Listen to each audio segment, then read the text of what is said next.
Hello everyone from a hotel room in Sendai, Japan. So Sendai is about a few hours north of Tokyo if you take the bullet train. It's in the Tohoku region of Japan. And this place apparently is the capital of Pokemon. Because you want to be the very best, like no one ever was. To catch them all is the real test. I don't even know the lyrics, whatever. Yes, Sendai. It's an interesting hotel, very, very affordable. Okay, today's topic is going to be it's a series of videos that I'm making. So there's going to be a part two. I don't know if there's going to be a part three. But part one is how much theory do you really need to know in order to play jazz? And this is another philosophical video because it's not an easy question to answer. And I'm making this video because of a few things that happened recently and also a few years ago. So a few years ago during the pandemic, I have a friend, a Gypsy friend, who started asking me lots of theory questions like, why are you studying this? I think he was telling me, I think I need to learn theory if I want to be a real, musician, all that stuff. And the funny thing is, so this guy is from the hometown of Birelli-Lagren. He already plays great. He knows how to improvise over complicated songs. He's doing a lot of substitutions and all that stuff, but he wants to learn theory. So he started asking me questions about scales, arpeggios, modes, everything. And I think he eventually gave up on that because he probably realized he didn't need that after all. So if you're one of those people who develop this natural intuition for the music, like you understand the music at an instinctive level, then maybe you don't need to know too much theory. And I talk a lot about this natural instinct in my videos. And it sounds like I'm like bad mouthing theory, which I'm not, because I do know a lot of music theory. In fact, I have a degree in classical music theory. So it'd be hypocritical of me to say, oh, it's useless. And there's no shame in having to study a little bit in order to develop this natural feeling, because that's the goal at the end of the day. If studying some theory helps you achieve this goal, then it's what you should do. But what everyone has in common is this immersion in the music. You have to be immersed in the music. You have to listen to the music. And so this guy who's from the hometown of Birelli, he grew up with the music of Django Reinhardt. He grew up with a lot of amazing musicians around him. So at the end of the day, he didn't really need to know much theory. He was already doing all the things he was asking about, and he was even more confused when I tried to explain to him. I just told him, listen, man, just do your thing. And it's true. Another instance is recently I met up with a friend here in Japan. This friend is not a musician at all, but they play an instrument. And just for fun, one day, I told them, hey, let's play a tune together. Play whatever you want, like whatever melody you're good at. I'll check out the chords and I'll learn to accompany you. So that friend picked a popular, a pop song, Japanese pop song. I listened to the recording. All right, simple chords, all super diatonic. But then this friend had so much trouble playing that melody that they've been playing their whole life. And why is that? Because they didn't have the sheet music with them. And without the sheet music, they were completely lost. Well, not completely lost. Like they managed to figure out like 70% of the music, but there's these areas like constantly making mistakes because they didn't know what notes. And that's what I mean. That basically shows to me that they don't understand the music. They know how to produce sounds. It's akin to, let's say, Spanish. I speak English and French, and I know how the Spanish pronunciation works more or less. You can give me a Spanish text, I can probably read it more or less with an okay pronunciation, but I probably won't understand most of what is written. Or another example, there's the Korean alphabet, Hangul, which is the alphabet for Korean. And it's not so difficult to learn, actually. I remember I was in Seoul one time waiting for a friend of mine who was running late. So I just went on the internet and started studying the alphabet. And like in 30 minutes, I managed to learn a huge chunk, which I already forget because you have to practice every day. But imagine this. You spend a week learning the Korean alphabet system. You have it ever memorized. But just because you can read doesn't mean you understand what you are reading or what you are saying. And I think music is the same thing. You can play an instrument, you can learn to read music, but if you don't understand the music that you're playing, then it's going to be very, very hard to be a serious musician, especially as a jazz musician. It is all about this understanding of the music. And when I say understanding of the music, it's not necessarily in theoretical terms. It's just this feeling that you have. I remember working with Gypsy musicians, like when I would teach them new songs, I would just tell them, all right, start with this chord. Or no, start with this chord. As soon as I play these first two chords, they know it's going to go here. And they can probably guess that after. They're going to guess. Like that. Why is that? Because of this immersion. You have to be so immersed with the music. You have to learn a lot of songs. At what point you start to recognize the patterns by ear and by feeling. So that's very important. So, in terms of theory, you should probably study, if you cannot feel this stuff naturally, then you probably should study a little bit of theory enough to help you understand what you are listening to, with the goal of being able to feel things naturally. And another reason why I'm making this video is because I think 2 or 3 weeks ago in one of my videos, one of you guys left a comment about Robert, I'm not going to pronounce his last name. Robert starts with a G, J-E-R, who is kind of reviving the practice of classical music improvisation. And I watched some of his videos, so thank you for that comment, for introducing me to this fellow whose last name I cannot pronounce. I'm not even going to attempt. But he was saying that a lot of people nowadays, when they study classical music, composition or theory, they study the theory, they study the literature, but they have no idea how the music actually works. And this is the same thing. It's like you learn to read the Korean alphabet, but you don't understand the actual music. And that's funny because I was kind of the same. I studied classical music theory. I learned all the rules of counterpoint and harmony, sonata form, all that stuff, which pretty much forgot everything. But just because you study that stuff doesn't mean you know anything about it. It's like walking the walk and talking the talk. And I remember when I was in music school, I was the most advanced in theory classes, both classical and jazz theory. I outdid everyone. I remember doing one theory exam one time where I finished the exam in like 15 minutes. And I saw everyone is like still struggling, not even halfway. And I felt bad. I was like, did I maybe misunderstand the questions?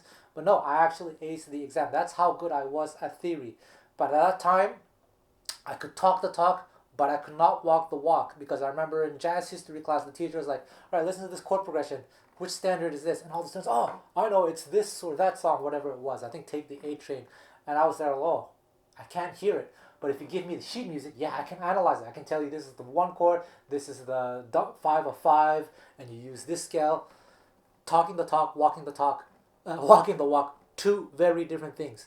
If your goal is to play music, you want to walk the walk. So this is what this video is about. So I think there is such a thing as studying too much theory to the point that it's not yielding any results. What you essentially want to be able to do is to listen to music that you like, figure it out on your instrument, and then be able to analyze it. And for that, a little bit of theory could be helpful. What does that mean? You probably need to know the concept of keys. Let's say in the key of C major, you should know that the first chord is C, and it can be C major 7. The second chord is D minor or D minor 7. The third chord is E minor or E minor 7. The fourth chord, F major or F major 7. You should know both. Fifth chord is G major or G 7th, or dominant 7th. Sixth chord is A minor or A minor 7. Seventh chord is B diminished, which is not very easy to play on the guitar. And rarely played as a triad, but B minor 7 flat 5. If you're in a minor key, let's do C minor or C minor 7. Second chord is D minor 7 flat 5. Third chord is E flat major. Fourth chord is F minor 7.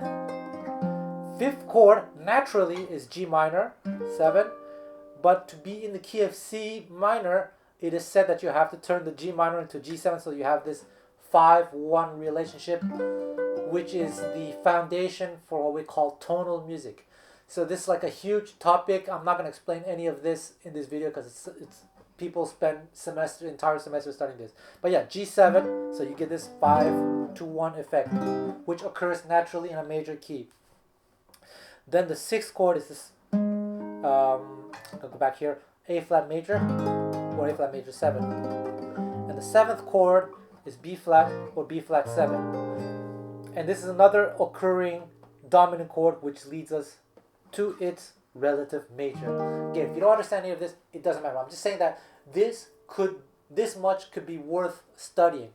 So you study the chords that way, and then you study the arpeggios.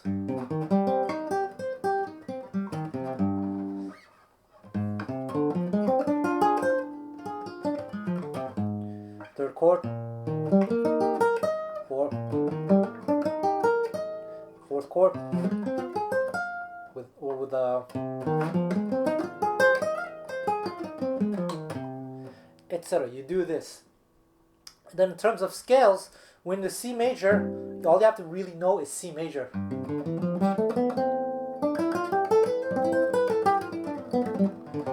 You don't necessarily have to know Do, Re, and all that stuff. That is maybe extra knowledge at this moment, not so important. Because as long as you're playing a song that's in the key of C, if you just solo in the key of C using the C scale,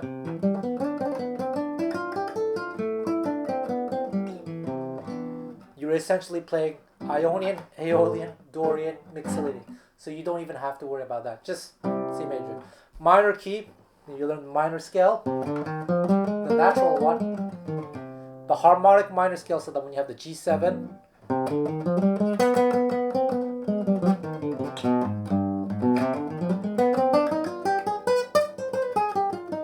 melodic minor for the same chord to get a different effect.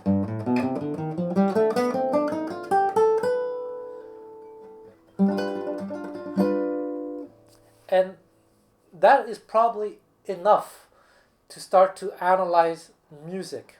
Then potentially you can also get into chord scale theory, not as a system for improvisation, but as a system for understanding, how do I say this? For understanding what to play. This is very difficult. Chord scales. Because the fact is, in a lot of old jazz, chord scales are not really used.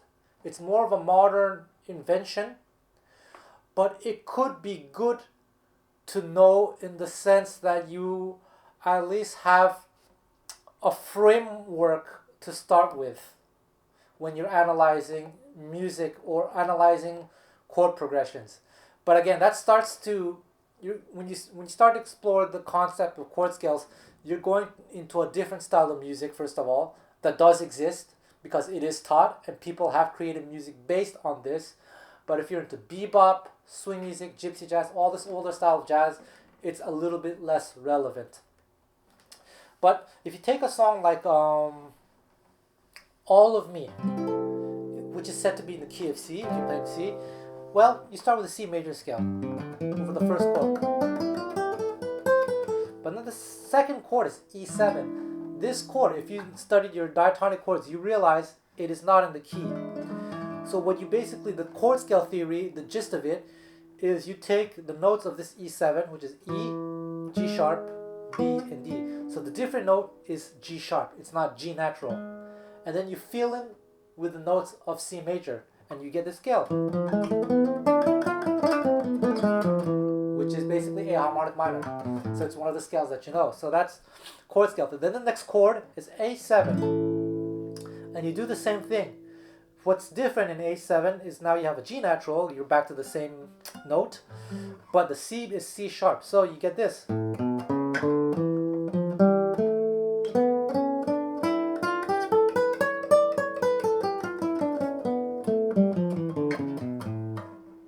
Which is D melodic minor. Now that's if you consider D minor to be still in the key of C major, which it is. But there's this thing what we call tonicization, is if you want to consider D minor to be a temporary new key, then you're going to treat D minor as a new key, And therefore the A7 that came before has belonged to D minor, in which case instead of B natural it's B flat.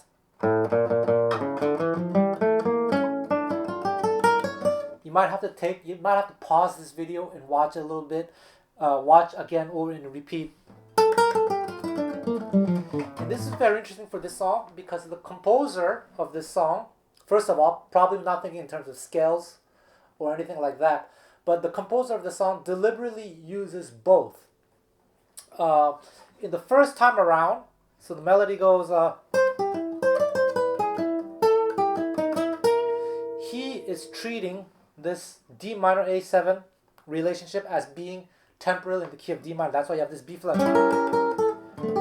But at the very end of the song it goes, you took the part that once was my heart. Now it's a B natural, so it's treating as if it were melodic minor in terms of the chord scale. But again, in those days they weren't thinking that way. So with just this information, you probably have enough to analyze music. And so it could be a good idea to practice a little bit your scales and your arpeggios. When you practice your arpeggios, try to practice them in the context of a song. So if you're taking all of me, try different, whatever positions work for you. The next chord. Next chord. Next. Next. Next. Practice them in different ways, okay? Now, this is not a video about that, but just to show you that. But again, none of this sounds like actual jazz music. It's just like a dictionary, a map. You just have a reference to start with. So when you practice arpeggios, I don't suggest practicing it too much, because there is a point where of diminishing returns, as they say. I remember when I was younger, like I said, I majored in classical music theory, but because my instrument was guitar, non-classical guitar, I was studying jazz guitar at the same time with a teacher. I wasn't in the jazz program, but I just had access to the basic education. And I had to do this practical exam on the guitar where I had to solo over a whole bunch of standards. And at that time, my idea of improvisation was chord scales and arpeggios. So I remember playing over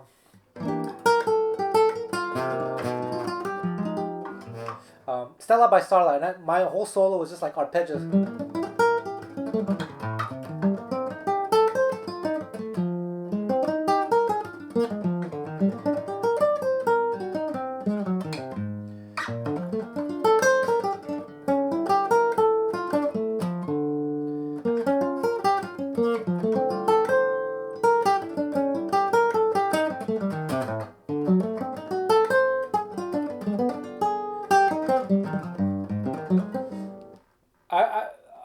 That's how I soloed.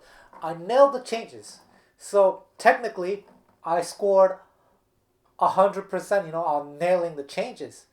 But the teacher, the jurors, they were correct. They said, all right, you nailed the changes, but it doesn't sound anything like jazz.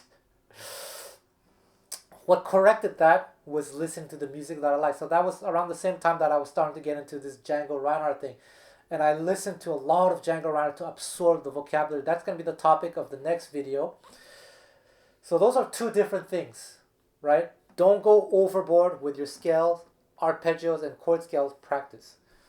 Practice just enough to know your instrument well and to have a point of reference. So when you're studying your music, you know how to analyze it. Because when you start to analyze the music that you play, you're going to realize that the players are not thinking in terms of scales or pure arpeggios or one-to-one arpeggios, by which I mean if you see a C major, you play C major arpeggio. In fact, they're playing vocabulary that is made up of a bunch of different things. So for example, Louis Armstrong, and this is something that Django Reinhardt got from the New Orleans players. Let's say I have a C major chord. What is very typical in the 30 style is to go up with major 7, but to go down with major 7, I wouldn't say it's illegal, but it's not typical. To go down, you go down with E minor. Why? I don't know, it's just how it is. typical old style vocabulary. Here, play me a C chord. Oh, amazing. Let it ring, let it ring. Oh yeah, beautiful. And ready? Go. This is something that you would hear Louis Armstrong do. You would hear Django Reinhardt. A lot of players in the 1930s do this. Play another C major chord. Here's another typical vocabulary.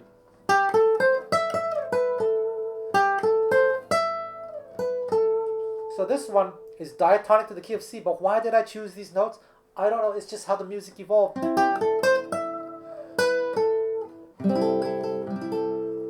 So you realize if you study your scales or your arpeggios, you realize, okay, it's going from the fifth to the sixth to the root to the third, seventh and sixth. By the way, I have a book on Amazon about learning to associate to connect the guitar to your body. It's something visualizing. I don't know what they called it. The publisher came up with the name visualization for the improvising musician.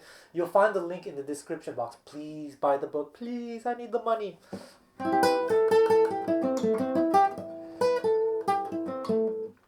Or another thing, if you get into like bebop, for example, if you have a minor chord, you might hear some players do this, which looks like a C major 7 arpeggio. But basically it's the upper extensions of an A minor. In fact, Charlie Parker would do stuff like this. Basically play a C major 7 arpeggio, but it's over an A minor. So you're going to realize the actual jazz music is full of these kinds of substitutions. So knowing your arpeggios and your basic scales could help you analyze things that way. So basically when you have A minor, you can think some kind of C major idea to sound bebop. Or another thing that George Benson liked to do, let's say you're on a blues, you have a B flat 7 chord. Wes Montgomery as well. He would think A flat major 7. Why? It's because they're thinking F minor. It's a substitution. And where can you hear that? There's this recording, it's called Sundown. It's a blues in A.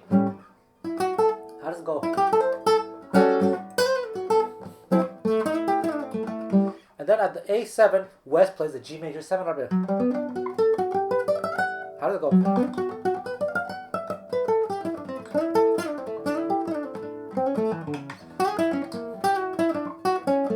Etc.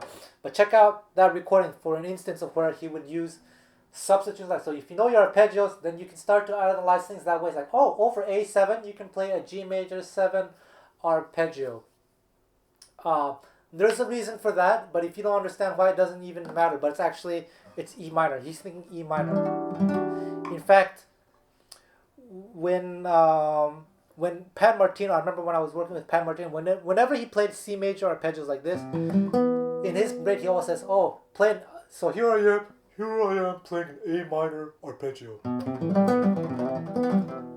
But it's a C major. So, things like that. And then of course, once you have a basic grasp on those aforementioned scales and arpeggios, you can explore, of course, other things, diminished arpeggios, of course, augmented arpeggios,